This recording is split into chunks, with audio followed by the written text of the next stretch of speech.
Hi guys, welcome back to another video. We have a Mazda today. What is my issue today?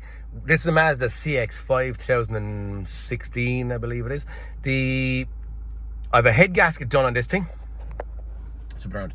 I have a head gasket done on this thing. I have intake manifolds cleaned. I have pressure sensor renewed. I have the pipe going out to the pressure sensor renewed. I have a new timing chain gone in there while I was doing the head, and strainer and stuff on the sump done as well. Okay, right, where are we at? Put it back together, done a drive, 5 mile, 6 mile or something like that. And then what I have coming up on my dash is, you can see that, vehicle system inspection required. Okay, what is that? I've no check engine light on. Check engine light is down here. But after doing all of my jobs and miles, a lot of lads keep asking me about miles. There's 207,000 kilometers on this car. It's not a tutorial on doing a head gasket, but the head gasket, as I said, there was done, and I'm only giving a different type reset, I suppose we're going to call it at this point in time, to make this message go away. All right, now code scan again. I'm out in the yard. Crikey, I was at the yard and I was dropping the scan tool up there.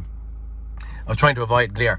Okay, when I do a fault scan or a code scan on list, what I'm getting is a P1336. I'm not concerned about 00-2C, just that P1336 crankshaft, camshaft, range or performance. Okay, now the first thing you do, if you were after doing a timing chain on one of these and you saw that, you give a big gulp. What's going on? You think there's something wrong. There is nothing wrong at this point in time with that timing chain, with the actual timing marks, camshaft, where they merge together, where the chain goes on and the links line up and all that kind of stuff. Woodruff keys at 12 o'clock. There's nothing wrong with the timing, okay? What is wrong and causing this fault code is basically a timing chain reset. And the timing chain reset is going to be as follows. I'm going to put in a photo at this point. And when I put in the photo, I won't leave it in there for too long, but you can pause on it and read through it if needs be in order to renew this. We need very little for it. What we're going to be using today for the equipment for this that I'm going to put up is a test light. That's it. And then we have our scan tool to erase these faults and stuff like that, or that fault rather than anything else. So all we need today is a test light to get rid of our 1336 and a bit of information I'm going to give you right now. Okay. Okay guys, the picture that you have and I've seen that I just put up is of that fuse box. We're at the left hand headlight on this car. The image that's showing you is rank of fuses, 1, 2, 3, 4 relays there, but there's never 2 in any of these ones in here. And the pin is that pin just in front of my nail here, so the one nearly closest to the hole. Okay, I have a test light, and the reason I'm using the test light is it will give a ground to that, not a bother, and if there's any problems the bulb will light rather than create any damage. My test light or my ground is good because my test light works. Okay, so ready, 1, 2, 3, in she goes. Walk around, press the brake 5 times within 5 seconds. 1, 2, 3, 4, 5. Up comes our glow plug light. While that's on, takes about 10 seconds or so.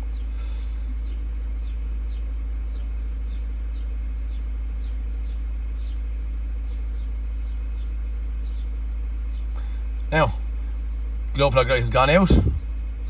I'm just, at this point in time, relatively happy. I am going to turn off the car, turn on the ignition. These things will come back again really, really fast. So if you start the car and you had that 1336, it will come back. Even if you clear it, it'll be back within 5 seconds. So it'll come back that fast, okay? We're going to enter our engine management system. We're into fault codes. Retrieve memory faults. Ignition is on, and I did do that.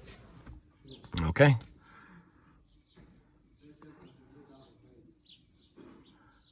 And she buffers. It'll come. Once it comes through there, we'll be just clearing faults and we're away then at that point. Sometimes when I'm looking at the camera, I can see the thing shaking slightly, so I put my second hand on it. What I've done is I've broke communication by cycling the key or the button on and off. I've broke communication. That breaking communication is going to mean we'll have a second or two of, well, 20 or 30 seconds maybe of buffering here. I do see that to happen sometimes. Come on. It will always do it, but just sometimes a watched kettle. Is it something that a watched kettle is slow to boil? Come on, there we go. Okay. I'm suggesting that 1905 is from us sticking our test lead out there, and we're going to just erase these faults now, okay? Yeah, ignition's on, yeah.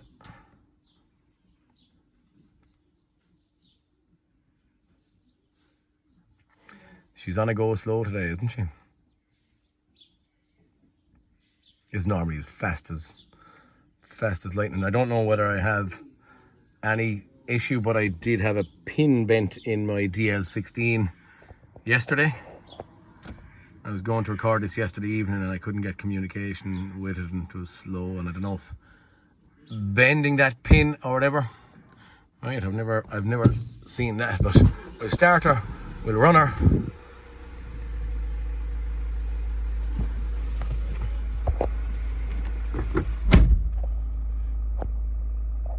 Our 1336 end of line or range of performance or whatever the heck that was. Come on. Okay, we're gonna, and because I've been switching on and off, maybe I'm going to slow or buffer this thing down again. The last one actually of these I had to do a couple of drive cycles for it to be happy with itself, not with the 1336, but I was getting communication issues with ABS and all that silly stuff. But anyway, the format of what you're seeing and what I've done is what's going to get rid of your 1336. This 1905 I saw there a second ago, and this thing being so slow today, I thought this was going to be like a 1 minute video or 2 minute videos or whatever it may be. Yeah, and what I may need to do is I may even need to get out and get into OBD. You've seen before these Mazdas, sometimes they won't clear or erase faults or show faults in here, manufacturer specific. Then when you get back to OBD and clear or erase, we're done, dusted and away in a hack. This thing is taking so long now, it's nearly a pain in the bottom. It is a pain in the bottom. I'm going to click off at this point and I'm going to just make sure that this fault code is gone. She's actually not gone, so I need to get out and get into OBD. And so, okay guys, what I didn't do is not having a second man. I never took out that, so I had the pin sitting in there after I done it, which created my 1905.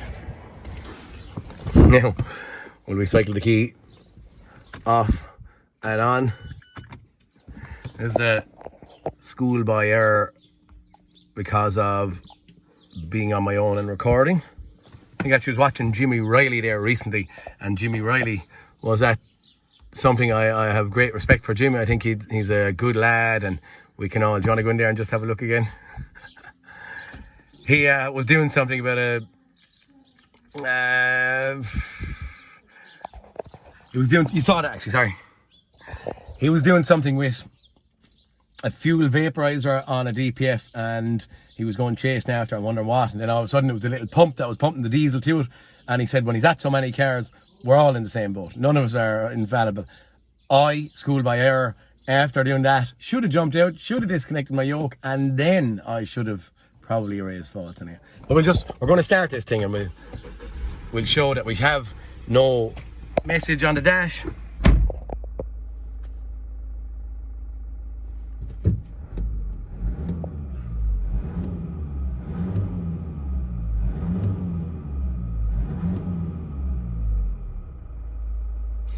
Within seconds now it will come back, okay? Escape. Actually, do you know what I should have done? I should have just went straight back in. Read codes. We'll just try afresh again and see. Okay. That is it. That's the 1336.